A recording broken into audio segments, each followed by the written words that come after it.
welcome back to my channel. If you're new, hi, my name is Alexis Danielle, welcome. And today's video we are going to be chit-chatting about how to rebuild your femininity in a Christ-centered way. So if you're into fashion, faith, and femininity, give this video a thumbs up and hit that subscribe button right there. It would mean the absolute world. And let's go ahead and jump into this video. Look for me till let's go. Take me on this journey home. I don't wanna wait no more.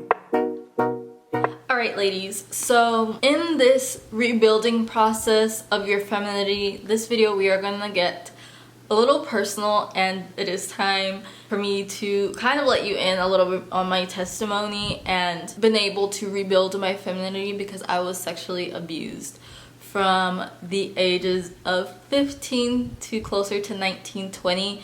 And in these last couple of years, God has really worked on my heart, has really worked in me, because I can no longer move forward in my purpose without rebuilding my femininity, without letting go the burden of what I've been through. I just want this video to touch so many women, whether you've been sexually abused, whether it's your life circumstances.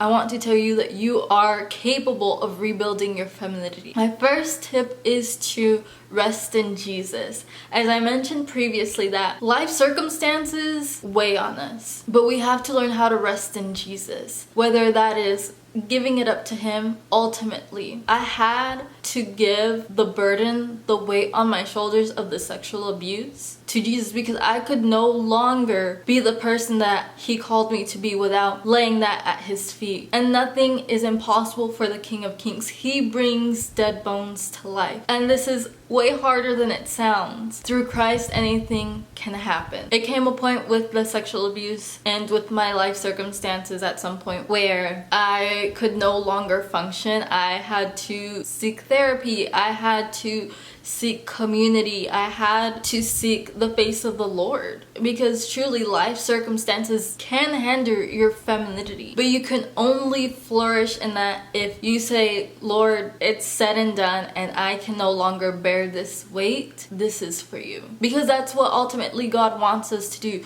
Not just pray when things are good, or not just ask Him for, Lord, give me a new job. He wants us to go with Him. He wants us to give Him the most heaviest things, the things that we think are impossible. Now, my next tip that goes along with resting in Jesus is, once you start resting in Jesus, is cultivating the fruits of the Spirit. Now, I put this second because we cannot tender to the fruits of the Spirit without letting go some of these life circumstances, without me letting go of the sexual abuse. The sexual abuse was so heavy on my heart that I could no longer operate the way that I was designed to. It was hard for me to show patience, to show love, because I've built this hard exterior with life's burdens. We ultimately, sometimes in our circumstances, have this hard exterior and interior, and God says, you need to make room for where I'm taking you, but you have to take off this armor, you have to take off this hard exterior.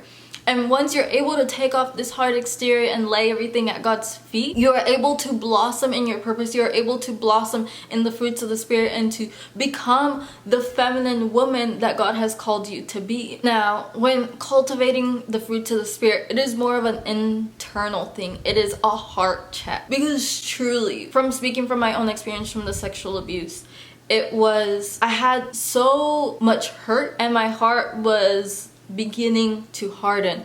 So internally, I had to make a heart check. I had to sit down with God and tell Him, this is the condition that my heart is in. I need you to strip me and make me new. So He took slowly, and when I say slowly, this has been a process for me within like the last year or two. He slowly started stripping this armor that I was clothed in. It was, you're gonna be patient now. You're gonna show more empathy.